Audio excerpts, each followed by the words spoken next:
Aujourd'hui, nous allons résoudre un exercice qui vous permettra de mieux comprendre l'étude d'une installation monophasée. Donc, voici une ligne monophasée de 50 Hz. Alors, voilà une ligne monophasée qui alimente un atelier composé de 20 lampes de 250 watts, alors qui est composé d'un moteur de puissance 4 kW avec un cosinus phi de 0,8 et un rendement de 0,85. Et vous avez un récepteur, et je suppose que ce récepteur, il est composé d'une résistance en parallèle avec une inductance. D'accord? Alors, les caractéristiques de la ligne monophasée, c'est VR. Donc, VR égale à 230 volts, petit r égale à 0,3 ohm et petit l égale à 4 millihenry. Donc, ces éléments-là, petit r, voilà petit r, et voilà JL oméga. Donc, ce sont les caractéristiques de la ligne. Donc, chaque ligne ou bien chaque conducteur, il est caractérisé par une résistance en série avec une inductance. Alors, je vous demande dans la première question de calculer le module du courant de ligne par la méthode de Bush-Roth, en déduire la section approximative de la ligne en cuivre nécessaire pour véhiculer ce courant. Donc, on prend donc cette ligne, il a une densité de 5 ampères sur millimètre carré. Alors, je commence par calculer le module de courant de ligne. Alors, pour calculer, donc voilà le courant de ligne, c'est le courant I. D'accord? Alors, ce courant I, celui-là, il va être parcouru, donc c'est le courant total, parcouru par les lampes, le moteur et le récepteur. Donc, normalement, j'ai deux méthodes pour savoir ou bien pour déterminer le courant de ligne. Alors, la première méthode, c'est la méthode de Bush-Roth. Donc, voilà. Et je vais commencer par cette méthode-là. Donc, la méthode de Bush-Roth.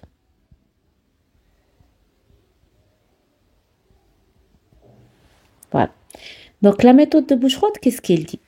Donc, la méthode de Bush-Roth, c'est que la puissance totale de l'installation, c'est égal à la somme des puissances consommées par chaque récepteur. C'est P1 plus P2 plus P3. Donc, voilà, normalement, c'est le récepteur. Donc, voilà. Donc, voilà, c'est le récepteur 1. Et voilà, c'est le récepteur 2 et le récepteur 3. Donc, quel est l'objectif de la méthode de Bush-Roth pour déterminer le courant de ligne total? C'est qu'on va trouver la puissance totale, la puissance active totale, et on va trouver la puissance réactive totale, c'est Q1 plus Q2 plus Q3, pour déterminer le S total qui est la racine carrée de P total au carré plus Q total au carré. D'accord? Et si on trouve la puissance apparente totale de l'installation, donc je peux déduire tout simplement le courant. À quoi égale la puissance totale de l'installation? La puissance apparente totale, donc c'est la tension VR, donc c'est la tension soumise à l'installation ou bien à l'atelier, VR, fois le courant parcouru par cette installation, fois I. Voilà. Donc je peux déduire le I. Donc, I, c'est quoi? C'est S total sur VR. Et voilà, j'ai trouvé le module de I par la méthode de Bush-Roth. Donc, on va détailler cette méthode-là. Alors, donc voilà. Donc, je vais commencer à déterminer. Donc, voilà la première question. Donc, je vais commencer à déterminer la puissance active totale consommée par l'installation. La puissance active totale consommée par l'installation, c'est la puissance active consommée par les lampes, plus la puissance active consommée par le moteur, plus la puissance active consommée par le récepteur qui est composé d'une résistance en parallèle avec une inductance L. D'accord? Donc, voilà. Donc, la puissance P1, ce sera P1 plus P2 plus P3. La puissance P1 consommée par les lampes, vous avez 20 lampes qui consomment chacune 250 watts. Plus. Alors, j'ai ici alors le moteur, il a une puissance de 4 kW. Alors, cette puissance-là, c'est celui indiqué sur la plaque signalétique du moteur. Et c'est une puissance qui est utile. Alors, c'est-à-dire, c'est une puissance fournie par le moteur. On a déjà vu que le moteur, il permet la conversion d'une énergie électrique vers une énergie mécanique. C'est-à-dire, vous avez une énergie électrique qui est absorbée sous forme d'une puissance active, donc qui va nous donner une énergie mécanique qui est sous forme de puissance utile. Donc, la relation entre la puissance absorbée et la puissance utile, c'est que le rendement du moteur égale à la puissance utile sur la puissance absorbée, ou bien la puissance active. D'accord? Alors, c'est-à-dire, sur la plaque cinétique, on aura une puissance utile. Normalement, c'est une puissance qui est mécanique. D'accord? Alors, c'est une puissance mécanique qui est en fonction du couple. C'est le couple fois la vitesse angulaire, c'est la vitesse de rotation du moteur. Donc, voilà. Donc, pour la puissance absorbée, à quoi égale? C'est la puissance utile sur le rendement. Donc, c'est la puissance utile sur le rendement. Plus, alors j'ai l'autre récepteur donc c'est quand vous avez une résistance en parallèle avec une bobine. D'accord? Donc voilà, donc pour déterminer la puissance active consommée par la bobine, c'est 0 parce que la bobine il ne consomme plus de la puissance active. Et la puissance active consommée par la résistance, donc vous avez déjà, donc qu'est-ce que vous avez pour la puissance absorbée par une résistance? C'est RI, R au carré. Avec IR, c'est le courant absorbé par la résistance. D'accord? Ou bien le courant parcouru par cette résistance. Alors vous n'avez pas la valeur de IR, mais vous avez ici la tension soumise à la résistance, c'est VR. La tension soumise à la résistance, c'est le même que cette tension-là, c'est VR. Donc je peux dire, et j'ai déjà VR égale à R fois IR. Donc je peux déduire IR, c'est VR sur R au carré, ça sera VR au carré sur R. Donc voilà l'expression de la puissance active P3 du récepteur 3. Donc voilà, je vais remplacer ça, c'est VR au carré sur R. Voilà, sur grand R. Donc application numérique, donc 20. Donc vous avez 20 fois 250 plus 4 kW, c'est 4 fois 10 à la puissance 3. Je dois convertir le kilowatt en watts. Sur le rendement, c'est 0,95. C'est 0,85. D'accord? Plus VR au carré, c'est 230 au carré sur R, quoi égale R, c'est 5. Sur 5. Donc, application numérique. Donc, vous avez 20 fois 250 qui est égal à 5000. Donc, c'est 5000 plus. Alors, 4 fois 10 à la puissance 3 sur 0,85. C'est 4700 plus. Alors, vous avez 230 au carré sur 5. C'est 10 580 égal. Donc, plus 4700,98 plus 5000. Donc, égal à 20 285,88 watts ou bien 20,28 kilowatts. Voilà la puissance totale consommée par l'atelier. D'accord? Maintenant, je vais déterminer la puissance réactive totale, Q totale. C'est la puissance réactive consommée par le récepteur 1 plus la puissance réactive consommée par le récepteur 2 plus la puissance réactive consommée par le récepteur 3. Donc, égal. Alors, à quoi égale la puissance réactive consommée par le récepteur 1? Donc, le récepteur 1, il est composé des lampes. Donc, les lampes, ils ont un cosinus phi, normalement, un cosinus phi égal à 1. Donc, les lampes, ils ne consomment plus de la puissance réactive, d'accord? C'est-à-dire PQ 1 égale à 0. D'accord? Alors, je passe maintenant au moteur. Qu'est-ce que vous avez? Vous avez le cosinus phi du moteur égal à 0,8. D'accord?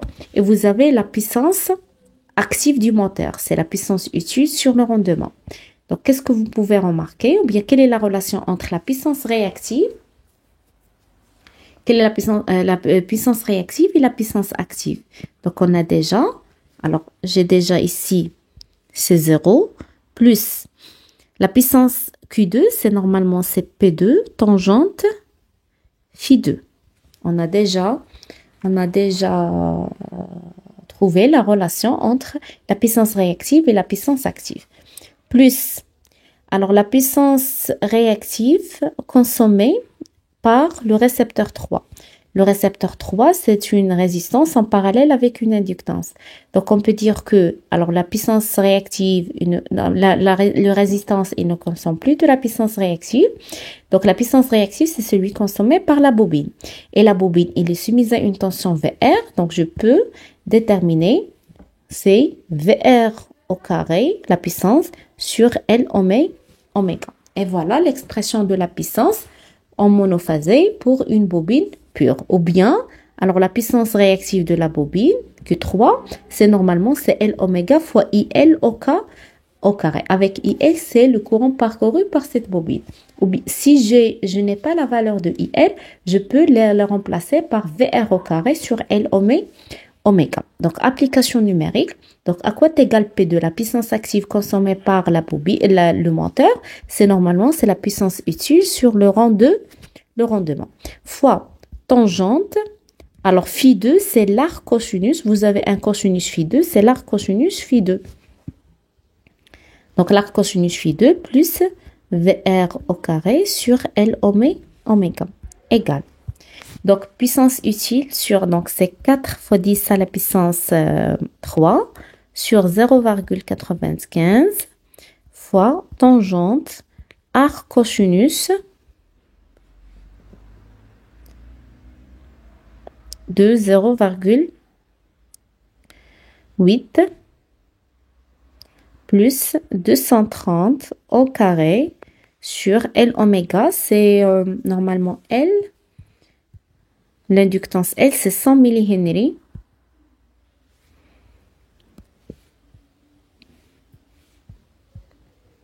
Donc, ça sera 100 millihenry, c'est 10 à la puissance moins 3 fois 2 pi fois 50, c'est oméga, 2 pi f, égale.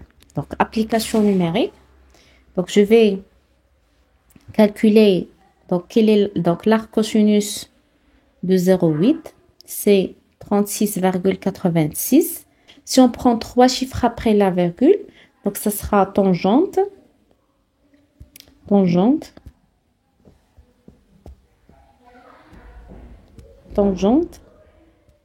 Voilà, ça sera tangente 36,869 égale 0, fois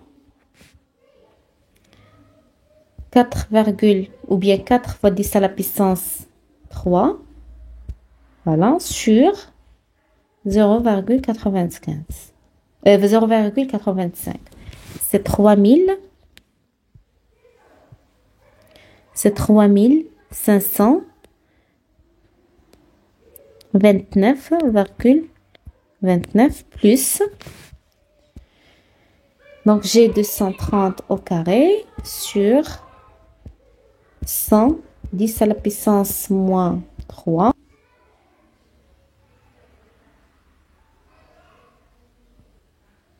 Donc, fois 2 pi fois 50 égale. C'est 1683,85 plus 3529,29. Donc 5, c'est 5,21 kW. Donc kilovolt ampère réactive. Et voilà la puissance totale, la puissance réactive totale, alors consommée par l'installation. Donc, si j'ai la puissance active et j'ai la puissance réactive totale de l'installation, je peux calculer S total. Ce sera la racine carrée de P total au carré plus Q total au carré. Donc, à quoi est égale la racine carrée? P total au carré, c'est 20,28. C'est 20,28 au carré plus 5,21 au carré. C'est la racine carrée de 20,28 au carré plus 5,21 au carré égale. Donc, c'est 20,93 kilovolts ampères ou bien kVA. Donc, voilà la puissance apparente. Donc, qu'est-ce que vous avez? Donc, S total, c'est quoi? C'est VR, comme on a déjà dit, fois le courant I. Donc, je peux déduire le courant I, ça va être S total sur VR. Avec S total, c'est 20,93 fois 10 à la puissance 3 sur 230. Donc, I, ça sera égal. Donc, c'est 20,93 fois 10 à la puissance 3 divisé par 230. C'est 91 ampères. Alors, on a trouvé la valeur efficace du courant qui est égale à 91 ampères. Alors, normalement, l'exercice vous demande de calculer seulement le module. Mais si on veut calculer l'argument de I, donc, pour calculer l'argument ou bien la phase initiale de I, il faut calculer le cosinus phi qui est égal à P total sur S total, c'est-à-dire égal à la puissance active totale sur la puissance apparente totale. Alors, qui est égal à 20,28 kW, 10 à la puissance 3 sur 20,93 fois 10 à la puissance 3. Donc, 20. Donc, on fait la division 20,28 divisé par 20,93. Donc, c'est-à-dire que cosinus phi égale à 0,968. Alors, ici, le cosinus phi, est-ce que c'est AR ou bien AV? Donc, le cosinus phi, il est AR. Pourquoi AR? Parce que, alors, on a déjà calculé la puissance réactive de l'installation qui est égale à 5,21 kVAR. Donc, cette puissance-là, elle est positive. Alors, c'est-à-dire que cette installation, il consomme de la puissance réactive, c'est-à-dire que, alors, le circuit ou bien l'installation, il est de nature inductive. Alors, s'il est de nature inductive, ça veut dire que la tension, il est en avance par rapport au courant. Par rapport au courant.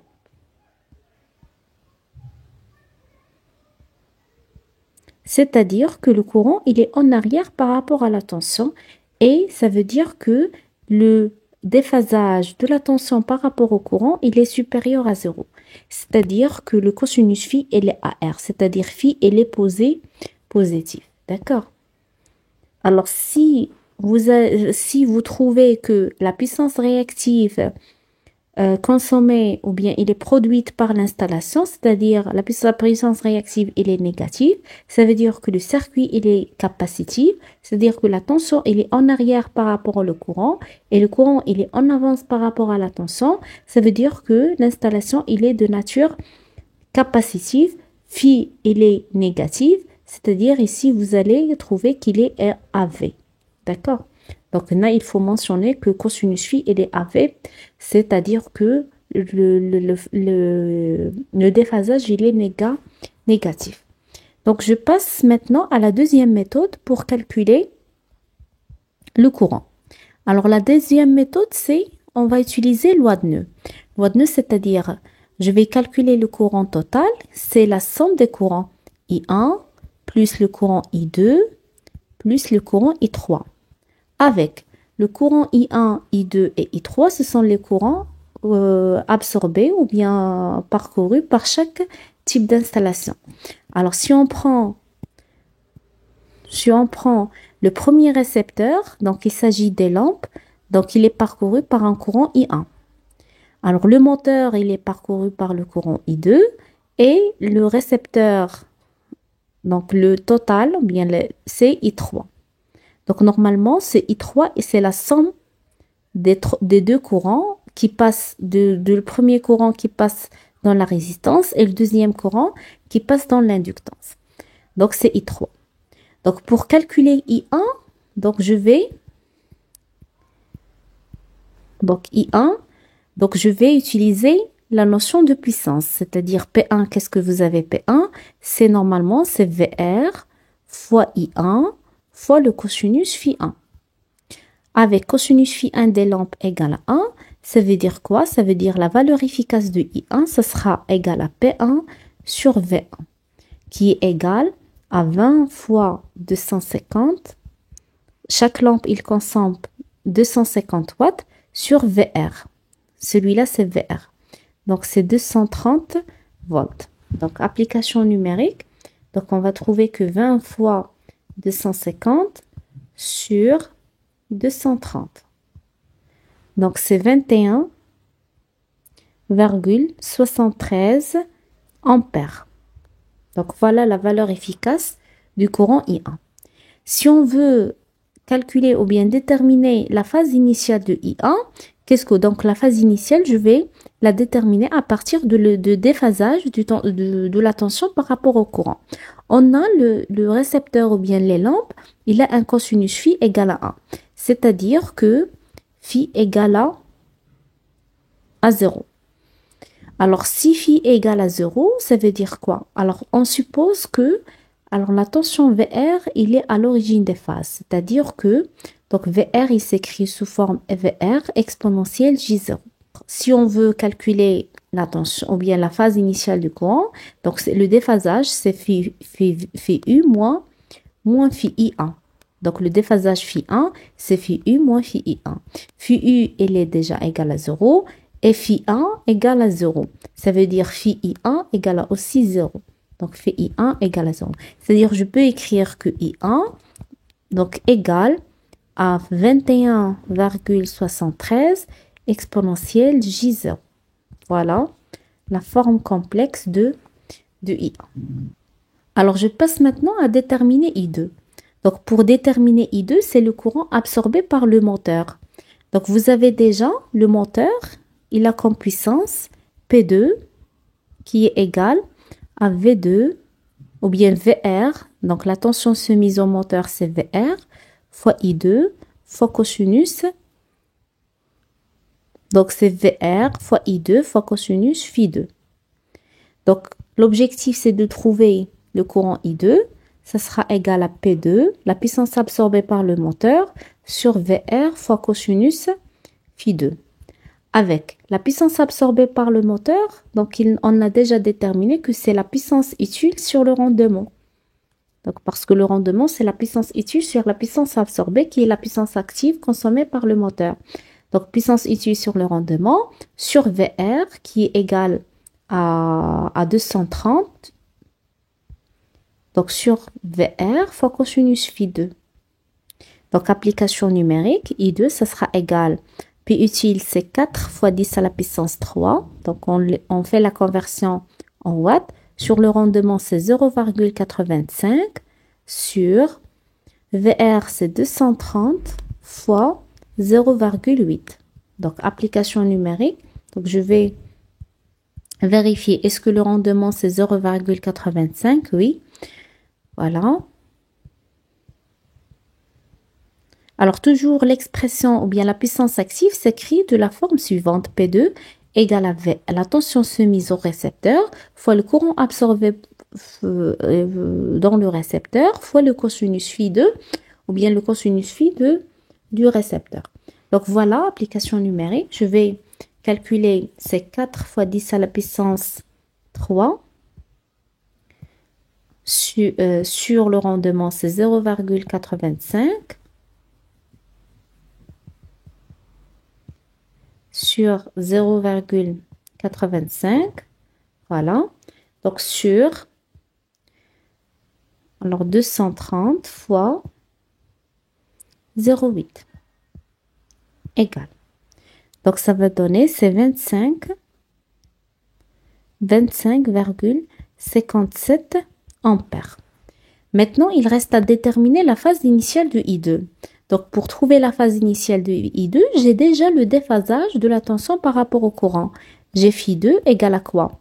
Phi VR ou bien phi V moins phi I2. D'accord? Alors, phi2, ça sera quoi? Ça sera, c'est l'arc cosinus de 0,8 égale à phi2. L'arc cosinus 0,8, c'est donc shift arc cosinus de 0,8, c'est 36,86 degrés. Alors pourquoi ici phi2 il est donc normalement de cosinus arc cosinus 0,8, ça va être soit positif soit négatif. Alors pourquoi on a dit que phi2 il est positif, il est égal à 36,86. Pourquoi on a choisi un déphasage qui est positif? C'est parce que le moteur, il est composé des bobines, d'accord? Et les bobines consomment de la puissance réactive. Il s'agit d'un circuit qui est inductif, d'accord? Et aussi que la tension, il est en avance par rapport au courant. C'est-à-dire, je vais choisir que phi, elle est égale à 36,86 degrés. Donc voilà, si j'ai déterminé phi2, je peux déterminer rapidement phi I2. Alors phi I2 à quoi égal? C'est phi I2 égale à phi2 moins phi2 plus moins phi V. Avec phi V ou bien phi U égale à 0 parce qu'on a choisi que VR, il est à l'origine des phases. D'accord? Et ça sera phi I2 égale à moins phi2, c'est-à-dire phi I2, ça sera moins 36,86 degrés. Donc, je peux écrire I2 sous la forme complexe qui est égale à 25,57 exponentielle moins J 36,86 degrés. Et voilà l'expression du I2. Alors maintenant, il reste à déterminer le courant I3. Voilà. Le courant I3, c'est le courant parcouru par l'ensemble, la résistance, et qui est en parallèle avec la bobine. D'accord? Alors, pour calculer ce courant I3, je vais appliquer la formule de la puissance apparente. C'est-à-dire, on a déjà calculé P3. D'accord? Et on a déjà calculé Q3. D'accord? Alors, c'est-à-dire, on peut calculer S3. Alors, si on calcule S3, je peux calculer le courant I3. D'accord? Voilà la méthode. C'est-à-dire qu'on a déjà trouvé P3 égale à quoi? Normalement, P3, c'est la puissance absorbée par la résistance. C'est VR au carré sur R. Et la puissance réactive Q3, c'est la puissance absorbée par la bobine. C'est VR au carré sur L oméga. D'accord? Alors, application numérique, donc la puissance active consommée par la résistance, ça sera 230 au carré sur 5. La valeur de la résistance, c'est 5. C'est-à-dire, vous avez ici, c'est 10 000, c'est 10,580 watts. Kilowatts, pardon. C'est kilowatts. Et ici, vous avez 230 au carré sur 100, 10 à la puissance moins 3 fois 2pi fois 50.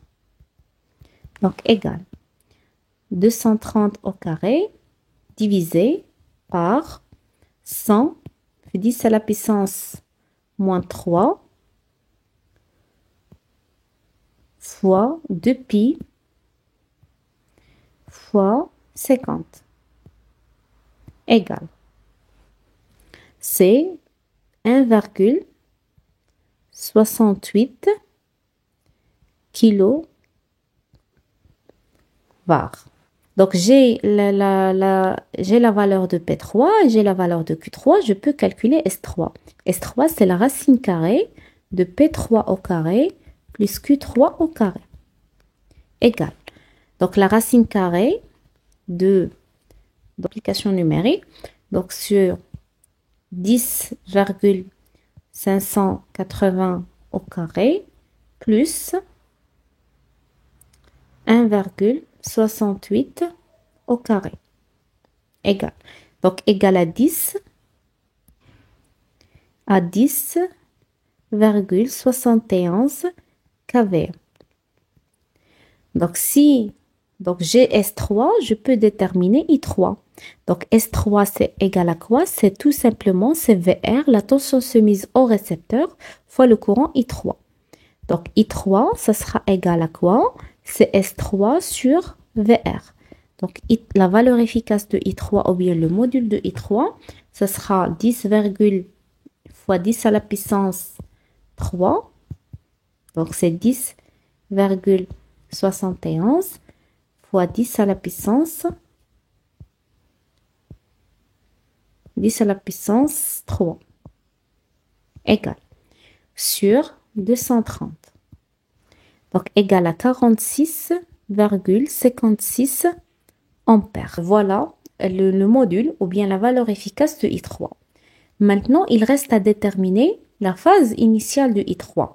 Donc, pour déterminer la phase initiale, je vais déterminer le cosinus phi3.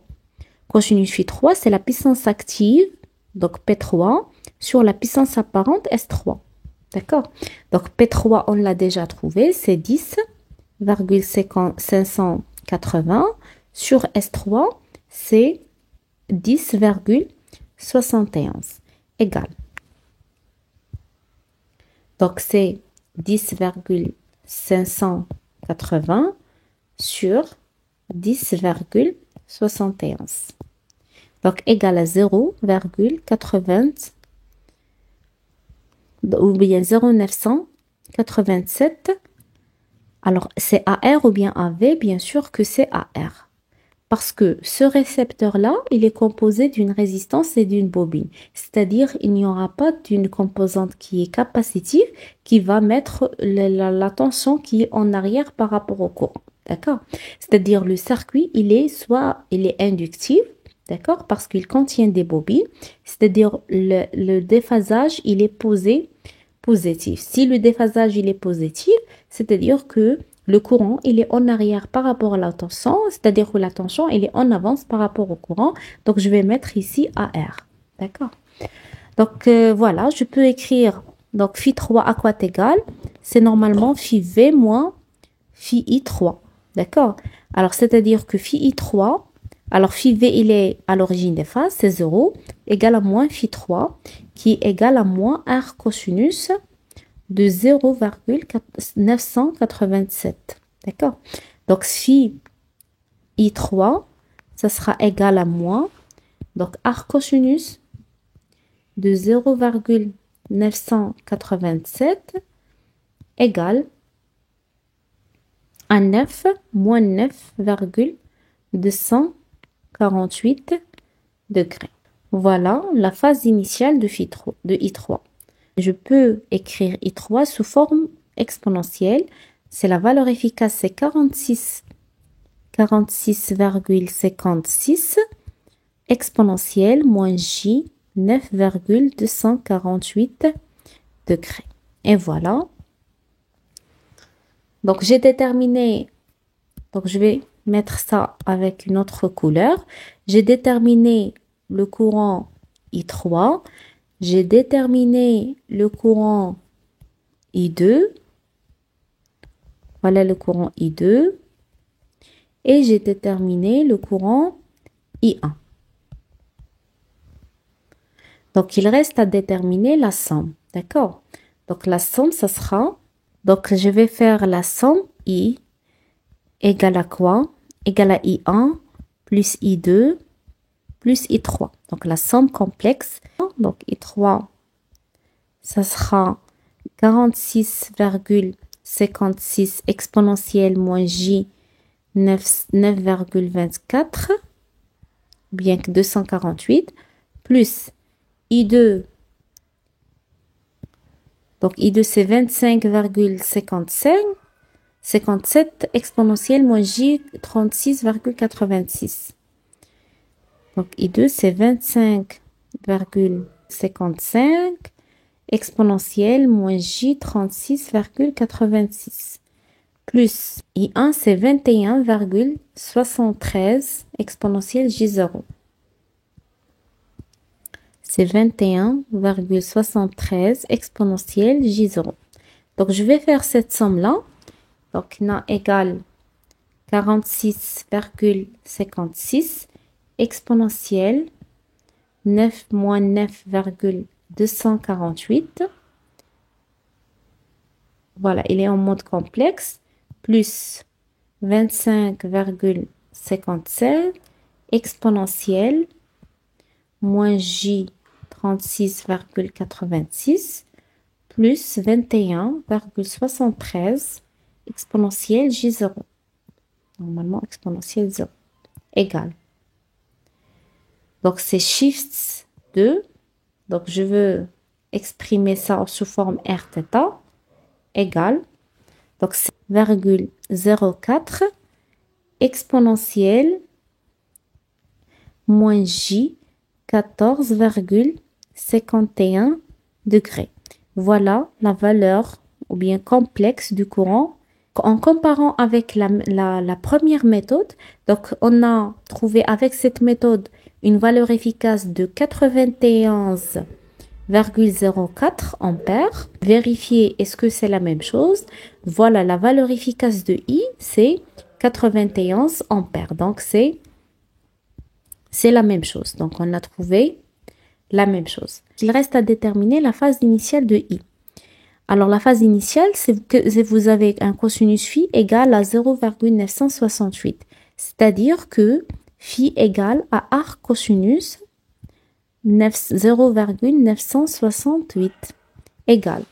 Donc l'arc cosinus de 0,968 égale à 14,53 degrés. Donc ici, j'ai fait le déphasage total de la tension par rapport au courant, c'est 14,53. Donc qu'est-ce que j'ai? J'ai phi égale à phi U moins phi I. D'accord? Et je cherche maintenant la phase initiale de I. Alors la phase initiale de I, phi U, elle est égale à 0 parce que on a supposé que la tension vers R, elle est à l'origine des phases. Donc phi I égale à moins phi, qui est égal à moins 14,53. C'est-à-dire avec la première méthode, on a trouvé que I égale à 91 ampères exponentielle moins J 14,53 degrés. Donc voilà la valeur de I par la première méthode.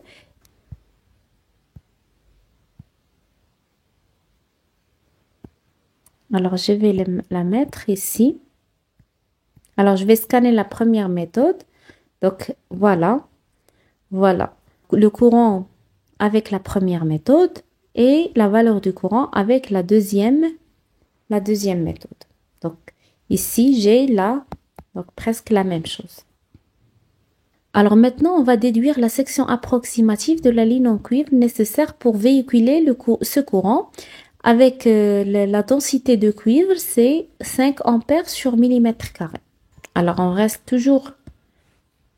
Alors, dans la première question, alors c'est de déterminer la section. Qu'est-ce que j'ai? J'ai la densité égale à 5 ampères sur millimètre carré. Bien sûr, alors on va déterminer la section selon le courant absorbé. Alors, le courant absorbé par l'installation, on l'a déjà calculé, c'est 91,04 ampères. Alors, c'est-à-dire quoi? Vous avez la densité, c'est 5 ampères sur millimètre carré. C'est-à-dire quand vous avez le courant sur la section. Le courant, il est en ampères et la section sur... Donc, la densité, c'est le courant sur la section. Donc, pour déterminer la section, ici, c'est la section. Donc, la section du câble égale à quoi? C'est-à-dire égale à le courant absorbé par l'installation sur la densité qui est égale à 5. Donc, le courant absorbé, c'est 91 et sur la densité, c'est 5. Ça va donner quoi? Ça va donner combien? C'est 91 sur 5. Ça va donner, c'est 18,2 mm². Alors voilà, si on veut alimenter ou bien on veut alimenter une installation qui va absorber un courant de 91 ampères, donc il nous faut une section de 18,2 mm². Bien sûr, cette section-là, il n'est pas normalisée dans le marché. C'est pour cela, on va choisir la valeur la plus supérieure et normalisée, c'est 25 mm². Donc toujours, on choisit une valeur qui est supérieure à la section qu'on a trouvée théoriquement. Et alors, la deuxième question, c'est qu'on va déterminer le facteur de puissance de l'ensemble de l'atelier. Alors, cette question-là, on l'a déjà déterminée, c'est parce que on a déjà trouvé la phase initiale du courant. Alors, le cosinus phi, c'est la puissance active totale absorbée par l'installation sur la puissance apparente. Donc, égal à 20,28 sur 20,93. Donc, il est égal à 0,968. On a déjà dit qu'il s'agit d'un facteur de puissance AR et non pas AV. Pourquoi? Parce que cette installation, il consomme une puissance réactive totale qui est positive. C'est-à-dire que le circuit, il est inductif. Et ici, le circuit, il est inductif, la tension, elle est en avance par rapport au courant. C'est-à-dire, si la tension, elle est en avance par rapport au courant, c'est-à-dire leur déphasage, il est positif. C'est-à-dire phi, il est positif. D'accord? Parce que le cosinus phi, il est pair. On ne sait pas est-ce que c'est phi positif ou phi négatif. On continue. Alors, montrer qu'en ajoutant un condensateur à l'entrée de l'usine, on peut ramener ce facteur de puissance à 1 et calculer la valeur du condensateur à insérer. Alors, pour ramener le facteur de puissance à 1, on a déjà calculé le cosinus phi total. On a trouvé qu'un cosinus phi total égale à 0,968. Donc, c'est une valeur qui est proche de 1. D'accord? Donc, si on va brancher un condensateur en parallèle, donc ça veut dire que le cosinus phi va être presque égal à 1. Maintenant, il reste à déterminer la valeur du condensateur à brancher en parallèle pour avoir une amélioration du facteur de puissance égal à 1. Alors, la troisième question, c'est l'amélioration du cosinus phi. C'est-à-dire, vous avez un cosinus phi, on a déjà calculé le cosinus phi que c'est 0 égale 968, d'accord, à R, et on veut améliorer le cosinus phi total de l'installation à 1.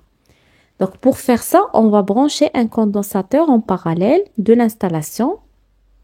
Donc, un condensateur en parallèle qui va, bien sûr, alors on a déjà vu, ou bien on a déjà montré la formule de dimensionnement de la valeur de la capacité. C'est C égale à P total, tangente, phi, avant l'amélioration, moins tangente phi prime après l'amélioration sur oméga V, la tension soumise au condensateur au carré.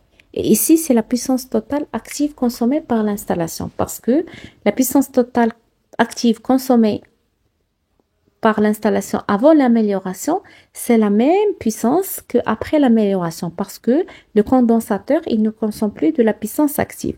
Donc, application numérique, la puissance totale active, c'est 20,28 fois 10 à la puissance 3 fois tangente phi moins tangente phi prime sur 2pi fois 50 fois 230 au carré. Donc, application numérique, c'est 20,28 fois 10 à la puissance 3. Alors, tangente phi, c'est normalement ici, cosinus phi, c'est 0. Bien sûr, phi, ça sera égal à 14,53 degrés. Donc, c'est tangente 14,53 degrés. et moins, alors phi prime, alors j'ai ici phi, et donc si cosinus phi égale à 1, c'est-à-dire phi égale à 0. Et tangente 0, c'est 0. Donc voilà, c'est 0 sur 2pi fois 50 fois 230 au carré. Donc, j'utilise, donc c'est 20,28 fois 10 à la puissance 3 égale.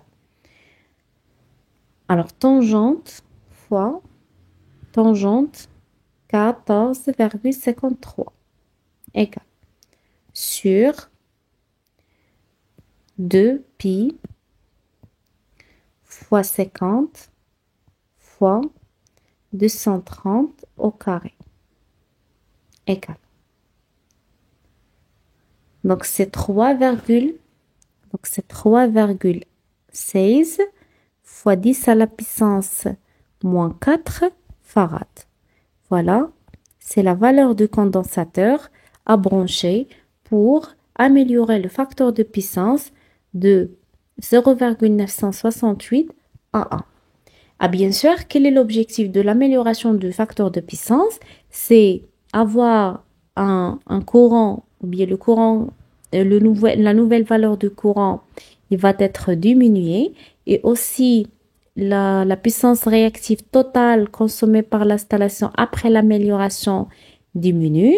Alors, ça veut dire aussi que les pertes dans la ligne vont être diminuées, d'accord? Donc voilà, et le cosinus phi, bien sûr, va augmenter. Donc voilà les objectifs, ou bien les objectifs principaux de l'amélioration, ou bien du branchement d'un condensateur en parallèle. On continue. Alors la quatrième question maintenant, on va calculer rigoureusement donc le module et l'argument de VG, la tension soumise, aussi les pertes induites dans la ligne, dans les deux cas. Alors sans compensation et avec compensation. Donc on commence à déterminer la tension VG avant l'amélioration. Donc vous avez la tension VG ici. Donc cette tension-là va subir une diminution parce que donc vous avez une chute là, une chute de tension via la ligne qui est composée d'une résistance interne petit r et d'une inductance petit l. D'accord? Pour avoir une tension VR qui est appliquée à l'atelier, qui est composé de 3 récepteurs. Donc, pour calculer VG, qu'est-ce qu'on a? Donc, d'après la loi de Mail, qu'est-ce que vous avez? VG égale à quoi? C'est petit r plus JL oméga fois quel courant? Fois le courant I. Parce que le courant qui va circuler là, c'est le courant avant l'amélioration. I plus la tension VR. Voilà. Donc, j'utilise cette Mail. Donc, je vais développer ça. Donc, la quatrième, c'est question. Donc, avant la compensation.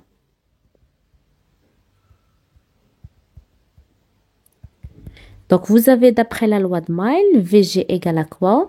C'est petit r, bien c'est la résistance dans la ligne, plus JL oméga, fois quel courant? Fois le courant absorbé, ou bien le courant total absorbé par l'atelier, plus la tension VR.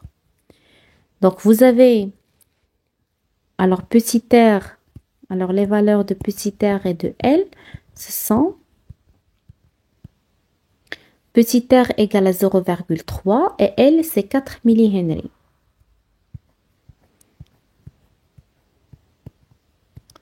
Petit r, c'est 0,3 ohm et petit L, c'est 4 millihenry.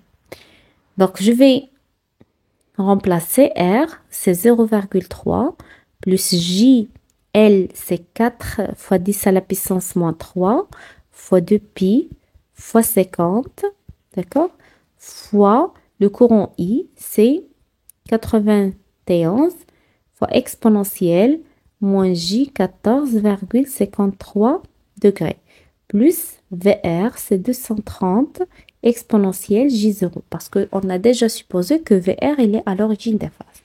Donc, application numérique, qu'est-ce que vous avez? Donc, vous avez ces 0,3 fois 91 exponentielle moins j 14,53 plus j, je vais remplacer j par exponentielle j pi sur 2 fois 4 fois 10 à la puissance moins 3 fois 2 pi fois 50 fois bien sûr le courant fois 91 exponentielle moins j 14,53 degrés plus 230 exponentielle j0.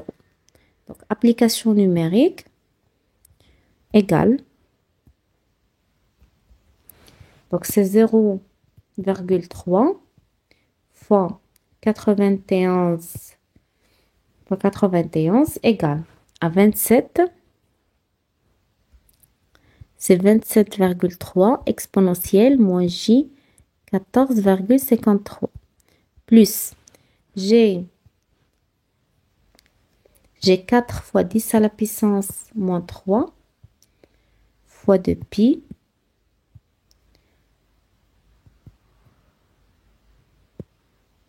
fois 2 pi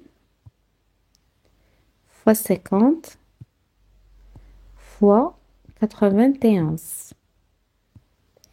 C'est 114,35 et j'ai exponentielle 90, c'est-à-dire 90 moins 14,53. Ça va être plus j 75,47 degrés plus 230 exponentielle j0.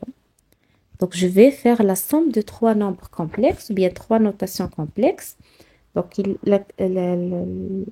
est en mode complexe. Donc, c'est 27,3 exponentielle moins 14,53 plus 114,35 exponentielle 75,47 plus 230 exponentielle j0. Voilà. Égal. Donc, il est sous forme a plus jb. Donc, je vais la convertir sous forme rθ. Donc, shift 2. Alors, rθ. Donc, ça va donner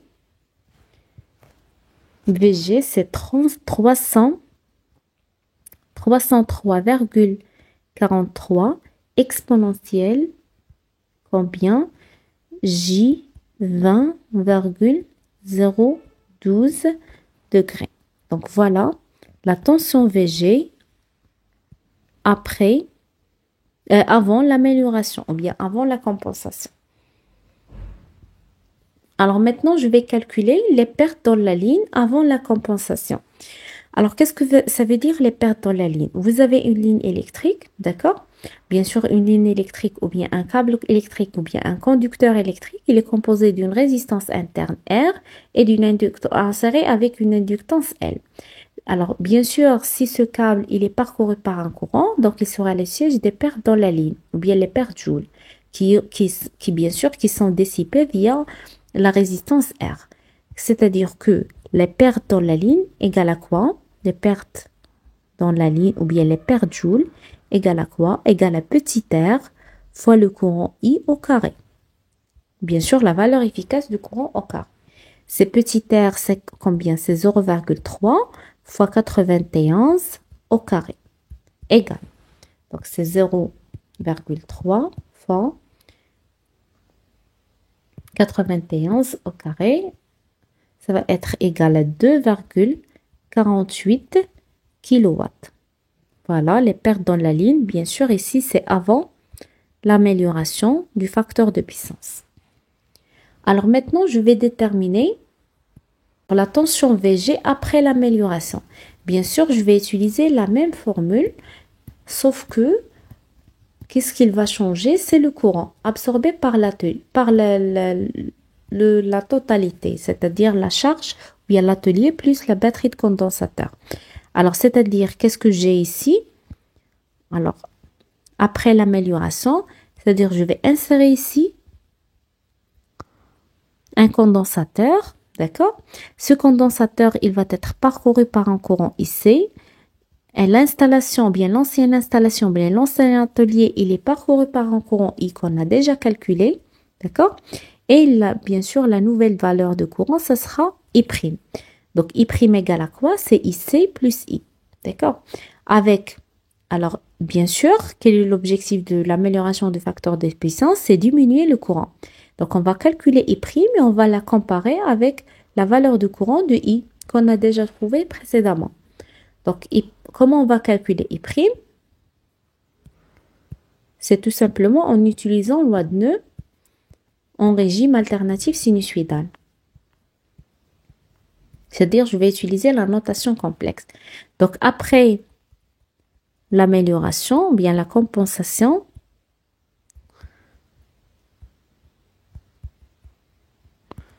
après la compensation, qu'est-ce que j'ai? J'ai la tension VG qui est égale à R plus JL oméga fois quel courant maintenant? Fois le courant I', la nouvelle valeur de courant, I' en complexe, plus la tension VR. Voilà. Mais avec I' à quoi égal? I', c'est le courant normalement IC plus le courant I qu'on a déjà calculé précédemment. Donc, il reste maintenant à calculer quoi? À calculer le courant IC. À quoi égal IC? D'après le schéma. Alors, d'après le schéma, IC, c'est le courant parcouru par le condensateur. Et le condensateur, il est soumis à quelle tension? Il est soumis à la tension VR. Donc, je peux dire que VR égale à quoi? C'est 1 sur JC oméga fois le courant IC. D'accord? En appliquant loi. Donc, c'est l'impédance du condensateur, c'est 1 sur JC oméga fois le courant IC. Donc, application numérique. Voilà. Avec IC, c'est, donc j'ai déjà VR égale à quoi? C'est 1 sur JC oméga fois le courant IC. Avec IC, c'est quoi? C'est JC oméga fois VR. Donc, application numérique, c'est 3,16. Voilà. C'est 3,16 fois 10 à la puissance moins 4 fois 2 pi fois 50 fois 2 pi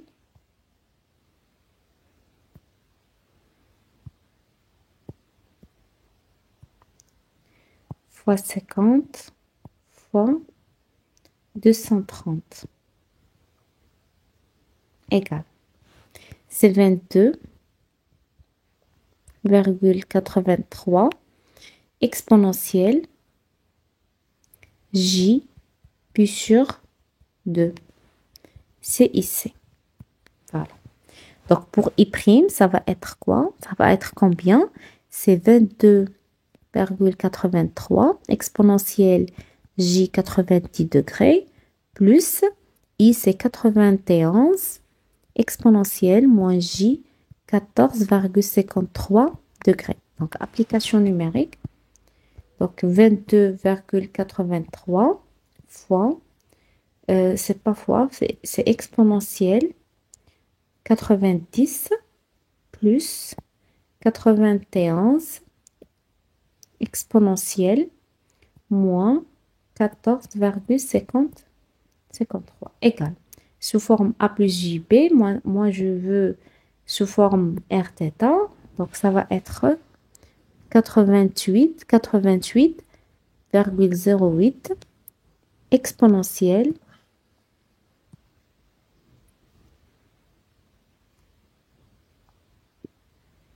moins J 0,00.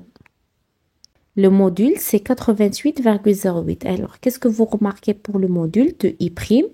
Donc, ça, c'est le module de I'. Ou bien, c'est la valeur efficace de I'. Et celui-là, c'est la valeur efficace de I. Donc, après l'amélioration, le courant, il a diminué. Donc, il reste à calculer maintenant VG. C'est, en remplaçant, c'est R 0,3 plus J fois 4 fois 10 à la puissance moins 3 fois 2 pi fois 50, le tout fois 88 plus 230 exponentielle J0. Donc, c'est 88 fois 0,3, c'est 26,4 plus 4 fois 10 à la puissance moins 3 fois 2 pi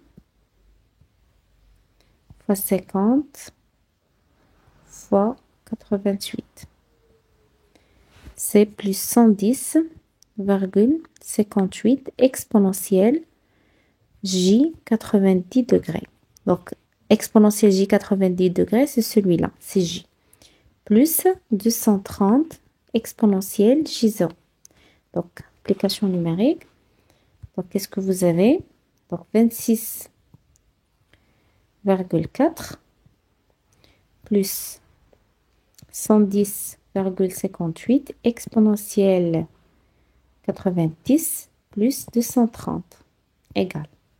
Donc, il est sous forme A plus UP. Moi, je veux R sous forme R θ. Donc, voilà, égale. Donc, c'est 279,22 exponentielle J 23,32 degrés. Donc, qu'est-ce que vous remarquez? Donc, voilà, c'est la tension VG. VG qui est égale à 279,22 exponentielle J 23,32 degrés.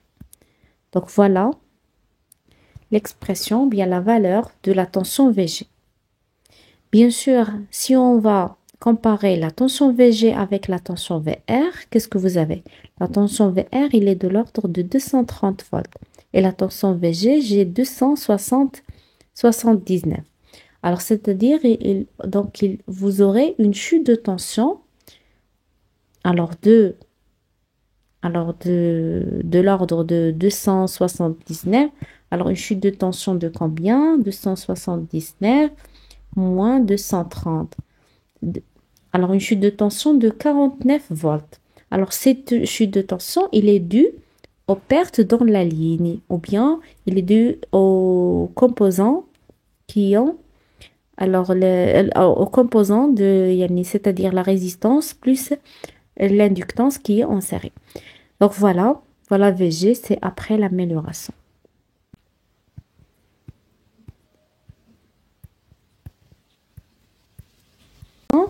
C'est tout simplement, alors c'est P, les pertes dans la ligne, c'est en fonction de R, petit r, la résistance de la ligne, fois le courant I' au carré. Donc c'est 0,3 fois le courant I', c'est 88 au carré, ça va donner, donc c'est 0,3 fois 88 au carré, égal à 200 ou bien à 2000 ou bien 2,32 kW. Donc, qu'est-ce que vous remarquez pour les pertes dans la ligne avant et après l'amélioration? Donc, avec une autre couleur, donc les pertes dans la ligne après, donc c'est après l'amélioration, c'est 2,32 kW. Et les pertes dans la ligne avant l'amélioration, c'est 2,48. Donc, c'est avant, voilà, avant et voilà après. Donc, avant l'amélioration, la ligne présente des pertes trop élevées par rapport aux pertes après l'amélioration. C'est-à-dire que la compensation de l'énergie réactive ou bien l'amélioration du facteur de puissance diminue les pertes dans la ligne.